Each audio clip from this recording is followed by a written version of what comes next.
E agora é hora da matéria da semana, que vai falar sobre a naturalização no esporte. A locução é de Heitor Facini. Observatório do Esporte. Confira a reportagem da semana.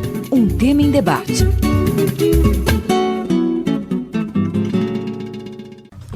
O mundo vive um momento de migração intensa. Pessoas vindas do Oriente Médio e África abandonam seus países em busca de uma vida melhor. Mas isso não basta para ter os direitos fundamentais atendidos. Para ser reconhecido como cidadão de um país, muitas vezes é preciso realizar o processo de naturalização. Entrevistamos o jornalista dos canais ESPN, Paulo Calçade. Ele ilustra as diferenças de nacionalidade entre países. Cada país também tem uma leitura diferente sobre o que é essa relação com ele, né? Por exemplo, para os alemães, se você é filho de alemão, basta ter o pai ou a mãe, porque pode ter nascido em qualquer país do mundo. Para eles, você é alemão, é uma maneira de enxergar. Outros têm apenas a relação com a geografia local, onde você nasceu. Quando você nasceu no Brasil, seus pais podem ser portugueses, alemães, você é brasileiro. Então, cada país, é claro que desenvolve uma relação com o que é sua nacionalidade. Uma das formas de acelerar esse processo é por meio do esporte. Entrevistamos também Larry Taylor, da Seleção Brasileira de Basquete. O jogador nasceu na cidade de Chicago, nos Estados Unidos. Até a última temporada, atuava pelo Bauru Basquete e agora defende a camisa do Mogi das Cruzes. Ele contou como decidiu se naturalizar brasileiro. Eu cheguei em 2008, daí foi em 2011 que o pessoal da seleção começou a conversar comigo. Eu já estava no Brasil 3 anos, e aí eles perguntaram se eu gostaria de ter a oportunidade de jogar pela seleção. E eu pensei, já estava morando 3 anos no Brasil, estava gostando muito, e em 2012 deu tudo certo. Larry também destacou outro motivo para ter aceitado mudar de nacionalidade para defender a seleção. Para mim foi uma forma de mostrar meu amor que eu tenho pelo país. Como eu estava me sentindo muito em casa, e as pessoas aqui no Brasil me trataram super bem desde o primeiro dia que eu cheguei. Então, para mim era bom jogar basquete, jogar na seleção. Então, isso é uma forma de mostrar o amor e carinho que eu tenho pelo Brasil, e eu queria mostrar isso dentro do quadro. Mas nem sempre o amor a um novo país é motivo. Por não ter a chance de representar sua pátria, muitos atletas mudam de nacionalidade para ter a oportunidade de disputar grandes eventos esportivos. Como não existe uma lei específica e geral, cada modalidade tem seus critérios, o que torna alguns esportes mais rigorosos que outros. Para o jornalista Paulo Calçade, é necessário dar mais atenção ao assunto. E vai chegar uma hora que a gente vai ter que discutir de uma forma mais séria quais os mecanismos, né? Como é que um atleta, qual é a ligação dele com determinado país. Mas a gente precisa ter alguns parâmetros para tratar essa questão com mais seriedade. Ela está muito largada e está ficando perigoso. Calçade também cita exemplos para mostrar o descaso com a naturalização. No Mundial de Futsal que teve aqui no Brasil, tinham 35 atletas brasileiros no Mundial, e a seleção brasileira só podia inscrever 15. Então havia 20 atletas em outros países, outros brasileiros, a gente correndo o risco de fazer de repente, um Mundial de Futsal só com brasileiros, e várias camisas diferentes, bandeiras diferentes. O jornalista destaca a importância de uma lei mínima para todas as modalidades. O polo aquático. O polo aquático, o cara pode ser campeão do mundo, olímpico por um time, e de repente jogar por outra seleção. Isso acontece normalmente, quer dizer, é um absurdo, né? Tem que ter uma regra, e é uma regra que poderia valer para todo esporte, não só de modalidade ou de esporte. Não vale para o futebol uma regra, para o basquete outra, para o vôlei uma completamente diferente. Eu acho que tem, no mínimo, quem já vestiu camisa de uma seleção, disputou algum jogo oficial, não pode também acabar trocando. Aí fica muito fácil, Aí o negócio fica estranho. Então tem que ter um mínimo. Filhos de craques do passado também vivem esse dilema, de escolher entre a nacionalidade dos pais ou do local onde nasceram.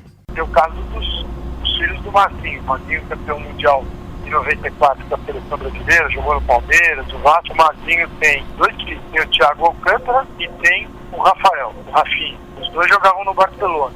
eram da base do Barcelona. Hoje o Thiago está jogando na Alemanha, no Bayern de Munique com o Guardiola. O Rafinha está contundido, mas é jogador do Barcelona. O Thiago escolheu jogar pela seleção da Espanha e o Rafinha escolheu jogar pela seleção brasileira. O Thiago, que teve uma vida toda desenvolvida na Espanha, ele cresceu lá, fez parte das divisões de base.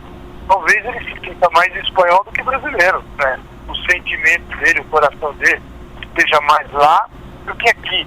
O irmão dele é diferente. O irmão dele quis jogar na seleção brasileira. Então, são situações completamente diferentes dentro da mesma família. Outro caso que gerou polêmica envolveu o atacante brasileiro Diego Costa. Diego defendeu o Brasil em amistosos, mas como tinha se naturalizado espanhol, apelou à FIFA para defender a seleção da Espanha. Seu pedido foi aceito e hoje Diego Costa atua pela Fúria. O jornalista dos canais ESPN, Paulo Calçade, é contra esse tipo de mudança. Eu acho sempre muito estranho um jogador ter vestido a camisa de uma seleção, seja no amistoso ou no jogo oficial, pois existe outro. Então, Diego Costa, no espaço de 3 meses, deixou de ser brasileiro e virou espanhol. Então, eu acho um negócio estranho, porque eu não vejo uma ligação sentimental. Eu vejo uma ligação só esportiva, como se você jogasse num time e fosse transferido para outro. Então, acho que perde a graça. Bom, tá aí, portanto, a locução do Heitor Facini. Vamos aos agradecimentos antes da gente começar a colocar o tema na roda para debate. Agradecendo ao atleta do Mogi das Cruzes, né? Ex-Bauru Basquete, também jogador da seleção brasileira agora, o Larry Taylor. E também agradecemos ao jornalista dos canais ESPN, o Paulo Ricardo Calçade. E vamos colocar então esse tema em pauta para discussão, né? Recebendo nesse momento também o Isaac Toledo, além, claro, do Tuca e do Carlão Napolitano, que já estavam por aqui. Isaac, o que dá para dizer desse processo de naturalização? O que você conseguiu abordar produzindo esse conteúdo? Um abraço para você. Abraço a todos da mesa. Acho que o principal, principalmente conversando com o Larry, que é um cara muito simpático, muito receptivo, foi que, no caso dele, deu para perceber que essa questão que o Calçade abordou de amor ao Brasil, ele realmente tem. Apesar de ser pouco tempo, se você for considerar 7 anos, ele realmente tem um apreço pela pátria, né? Diferentemente do caso do Diego Costa. E acho que ficou bem interessante, fazendo pesquisas para a matéria, tudo, é que não é de hoje que essas naturalizações acontecem, né? Hoje está mais na mídia, parece que ganha maior destaque, principalmente porque envolvem, e ultimamente tem envolvido muitos jogadores brasileiros, né?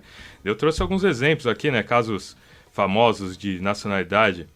O Zidane, que é filho de pais argelinos, mas é francês, nasceu na França e joga pela seleção francesa. O Ibra, que tem um pai sérvio, a mãe da Bósnia e é sueco. O próprio Mazzola, que defendeu o Brasil e depois a Itália. E por aí vai. E um outro dado interessante nessa pesquisa que eu peguei, é que o Carlos deve saber muito bem disso, é que a Itália nunca foi campeã com uma seleção 100% italiana. Sempre teve estrangeiros nos seus elencos quando foi campeã. E em 34 tinha 5 estrangeiros, né?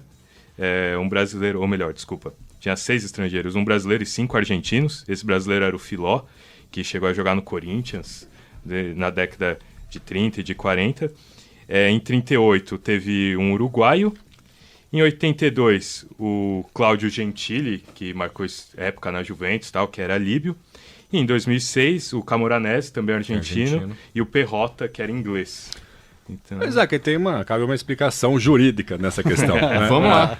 São 2 critérios tradicionalmente usados para atribuir nacionalidade. O critério de nascimento, que é o critério de solo. Então, a legislação do país considera que a pessoa é nacional se ela nasce no seu território. E esse é o nosso critério principal aqui no Brasil. Ou seja, nasceu em território brasileiro, a regra é ser brasileiro. Tem algumas exceções, mas a regra é essa.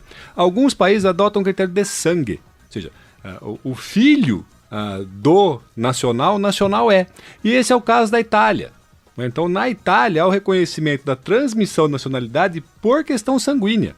Então, isso explica porque a Itália tem sempre estrangeiros no seu time. Na verdade, eles não são estrangeiros. Eles são italianos desde o nascimento, só que eles nasceram em outro lugar. Na nossa cabeça, então, a gente pode colocar assim, Carlão, na cabeça dos brasileiros, né, já que a gente lida com esse fato praticamente todo dia e esse assunto volta à tona quase que sempre, né? Então, na nossa cabeça, os caras que nasceram fora da Itália e defendem a seleção italiana, eles não são italianos e ponto. Agora, para eles, lá na Itália, não deixam de ser italiano, independentemente de onde nasceram. É o caso do nosso companheiro Zeca Marques. Zeca Marques. O Zeca Marques nasceu no Brasil, mas tem nacionalidade portuguesa. Sente português. Eu tenho dupla nacionalidade. Você também? Ítalo-brasileiro. Veja só, temos aqui uma mesa só nossa. Multinacional. A gente não, né, Carlão? A minha cidadania italiana está sendo requisitada. Só que está lá na fila na embaixada italiana desde 2008. Né? Por conta daquela extradição, mal resolvida do César e Batista, a impressão que eu tenho é que a embaixada deixou de conceder. Deu uma segurada. Eu sou bisneto de italiano, sobra alguma coisa para mim? Daria, sim. Daria sim, porque até a 4ª geração há a transmissão. Em especial se for masculino, porque a partir da Segunda Guerra Mundial é que se atribui também a condição da mulher passar a cidadania. Antes era só homem que passava. Então você precisa ver se há uma linha aí genealógica de transmissão masculina, com certeza você vai ter. Se tiver uma mulher no meio, precisa ver quando ela nasceu. Se ela nasceu antes de 48, se eu não me engano, ela não transmite. Se ela nasceu depois de 48, ela transmite. Não é muito difícil. Então, sou brasileiro 100%. Mas o Zeca comentou isso aqui que com os primos dele em Portugal, os primos não acham que ele é brasileiro, que ele é português, acham que ele é brasileiro.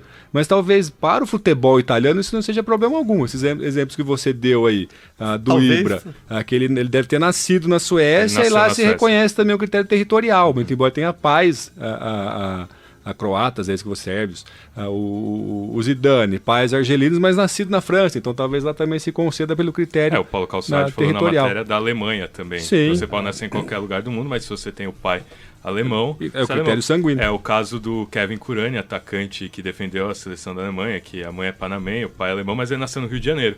Então, brasileiro ele é, que nem o Carlos falou. Agora, tudo. O que é estranho é o caso do Mazzola, porque ele já tinha disputado uma Copa do Mundo pelo Brasil e jogou. Então, jogou pela Itália. Depois a FIFA passou a considerar jogos oficiais como critério para não poder naturalizar, mas recentemente, no caso do Diego Costa, ele entrou com o pedido judicial porque ele se naturalizou espanhol e a FIFA levou em conta que o amistoso não seria considerado prioritário para que ele não defendesse outra seleção e ele foi defender. Posso continuar daí o raciocínio? Daí quando se trata de nacionalização, de naturalização, os critérios são outros. Aí você tem que realmente mostrar um afeto, um apreço, um amor à pátria, ao território, que é o caso do Léuri, né?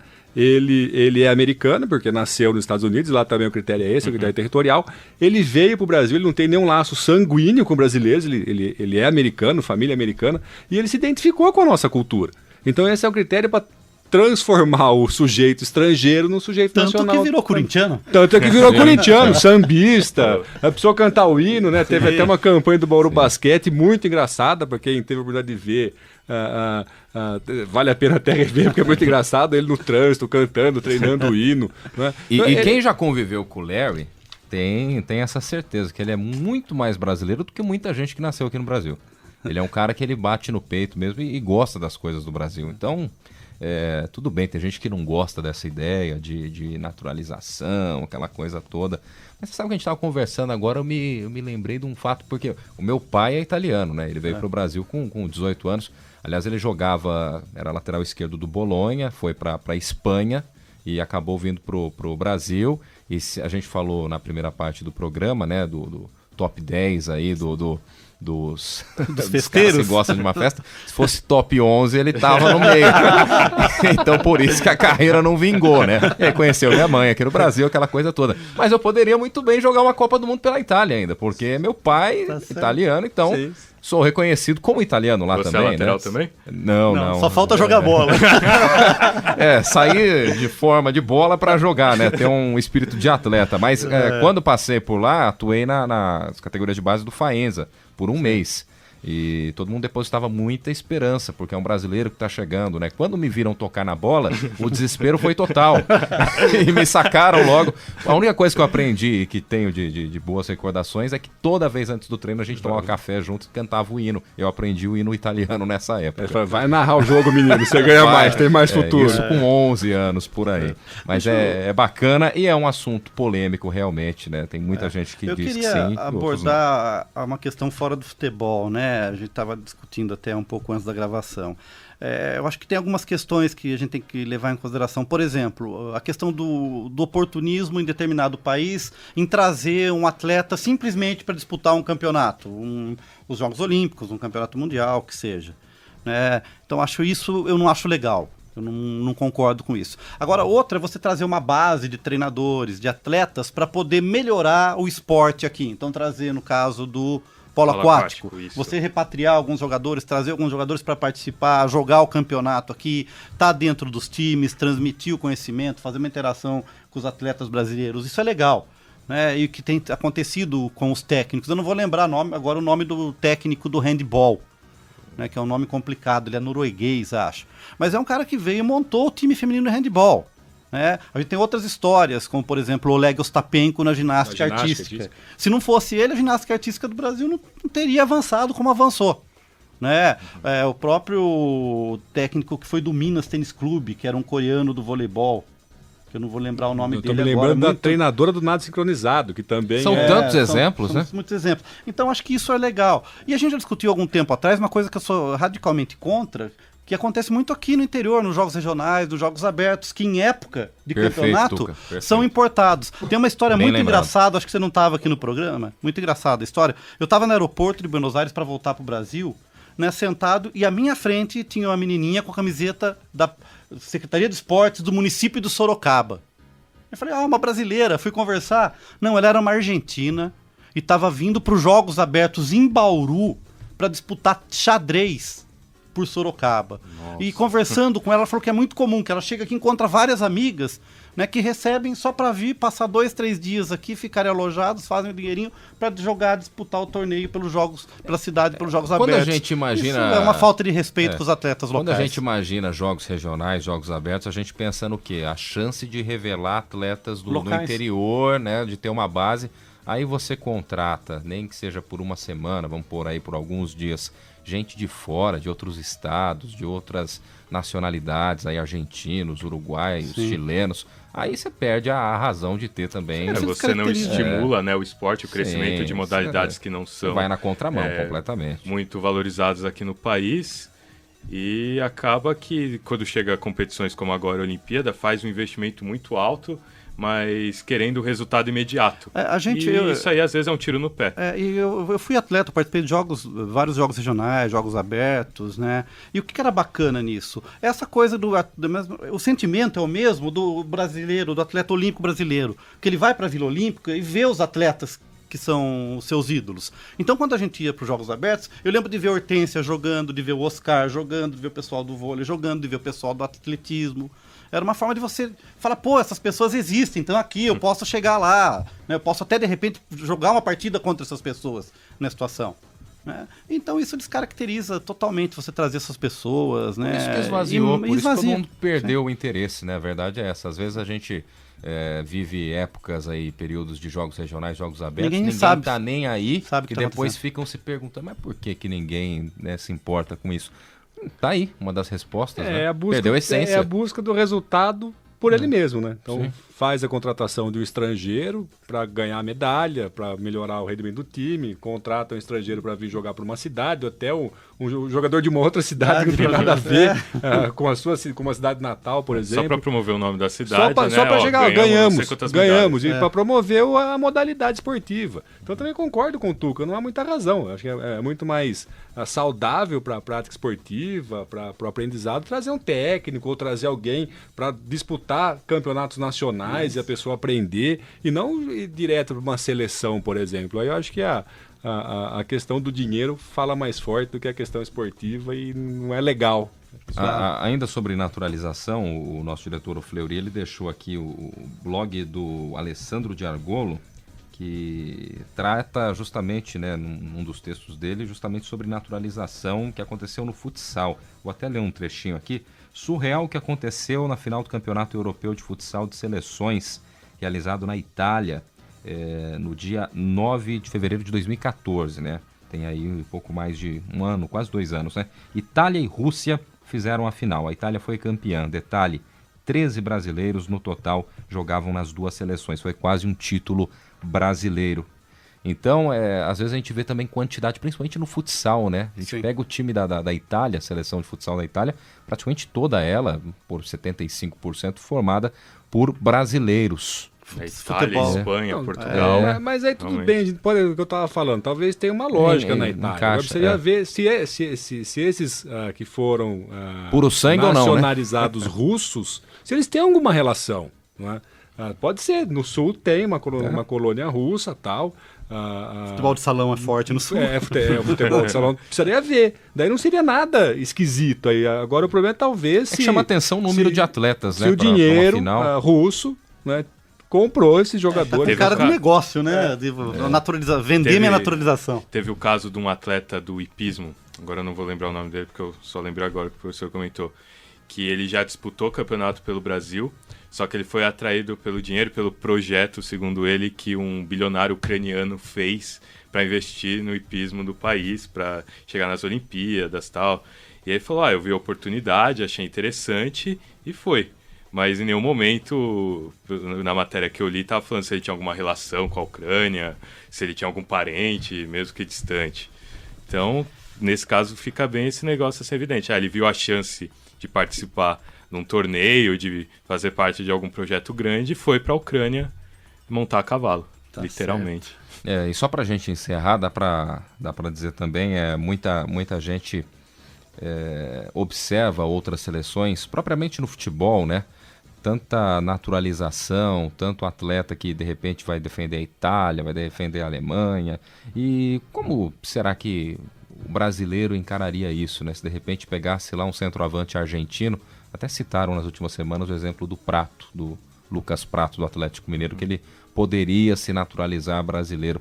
Como seria isso do outro lado da moeda, aqui pra gente? Como vocês acham que o torcedor brasileiro iria encarar, por exemplo, ter um centroavante argentino na Copa? Pela cultura nossa aqui. Se vocês aconselhariam o Barcos ou não? Eu acho que ia ter a rejeição. Se você tem uma rejeição de um técnico, imagine a naturalização do jogador. Atleta, mas eu tô lembrando aqui do Daniel Pereira, não sei se vocês se recordam. Ele era quarto zagueiro do São Paulo e era um excelente quarto zagueiro. E foi cogitado para ele se nacionalizar. Só que na época ele tinha disputado uma partida oficial pelo juvenil da seleção uruguaia. Que acabou impossibilitando. Era Dario Pereira. O que eu falei? Danilo. Dario Pereira. Dario Pereira. Depois virou treinador e... Acho que eu falei Daniel. Alguma coisa. Dario Pereira. Mas Dario Pereira. Camisa 10 de São Paulo virou um dos maiores quartos zagueiros. O quarto zagueiro, isso. Dario Pereira. Eu me equivoquei no prenome dele. Acertei no sobrenome. Então, aí o Brasil tinha uma carência na zaga. Né? Então, uma dupla ali dele, ele e Oscar, que já era a zaga do São Paulo, talvez seria a zaga da seleção de 82. Né? Agora, talvez uma posição como meio-campista, né, ou como atacante, eu acho que nós teríamos mais resistência, mas talvez um zagueirão ali ou até um goleiro. Então, porque a gente pensa da seguinte maneira, né? Não sei se vocês vão de repente concordar com esse raciocínio, mas os principais meias, até dos últimos campeonatos, esse ano não, Renato Augusto, Jadson, o pessoal jogando bem, né? São brasileiros. Mas de uns anos para cá, os principais destaques na posição de meio-campista, Montijo, que jogou um tempo no Cruzeiro e depois foi para o Santos. O Dario Conca, que passou pelo Vasco e depois se destacou no Fluminense. O próprio D'Alessandro, da equipe do Internacional. E esses nomes que eu estou citando, tanto Conca como Montijo, como o D'Alessandro, tiveram pouco contato com a seleção argentina mesmo, né? A não sei aqueles desafios Brasil e Argentina, desafio, né? das Américas, desafio, né? das Américas.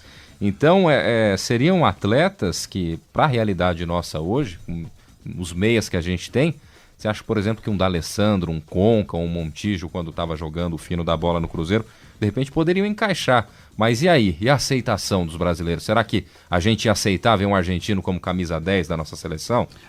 Eu vou responder com a visão que os próprios argentinos têm do Messi. O Messi até hoje ainda é meio rejeitado pela torcida argentina, porque eles acham que o Messi não é um jogador argentino, porque foi criado desde muito jovem, com 12, 13 anos, já estava na Espanha. Já estava na Espanha, né? E lá eles falam que o Messi não é um jogador argentino e culpam ele como eles chamam de pecho frio, ou seja, não tem raça. Que não tem aquele jogador raçudo. Para eles, o melhor jogador e disparado sempre vai ser o Maradona, que é aquele cara que grita, que berra, né, que esguela, que se mata dentro de campo. Tá certo. Fica realmente, é claro que são vários pontos de vista, né? Tem ouvinte que nesse momento vai estar concordando com naturalização e tem ouvinte, evidentemente, que vai estar nesse momento na sua casa ou no seu carro pensando que não dá realmente, né? Então, a gente respeita e isso que é bacana, né? Esse debate acaba enriquecendo, trazendo mais detalhes pro ouvinte, para você que acompanha o Observatório do Esporte. Se você que é ouvinte do nosso programa e que acessa as redes sociais, curta a nossa página no Facebook. O endereço é o www.facebook.com/Observatório do Esporte. Acesse também o blog do nosso programa. O endereço é o www.observatoriodoesporte.unesp.blogspot.com. O Observatório do Esporte deste sábado vai ficando por aqui. Teve locução de Guilherme Dias e Heitor Fassini, comentários de Tuca Américo e Carlo Napolitano, equipe de reportagem constituída por Isaac Toledo, Jéssica Dourado, Leonardo Guerino, Leonardo Del Sante, Heitor Fassini e Tiago Pavini. Direção de Fábio Fleury. Trabalhos técnicos hoje do Silvestre Oliveira. O Observatório do Esporte é um projeto de extensão universitária financiado pela ProEx, a Pró-Reitoria de Extensão da Unesp. Para você, obrigado pelo carinho da audiência, um grande abraço, ótimo final de semana e até a próxima. Observatório do Esporte, informação além das 4 linhas. A Unesp FM apresentou Observatório do Esporte. O programa que dá bola a todas as modalidades esportivas.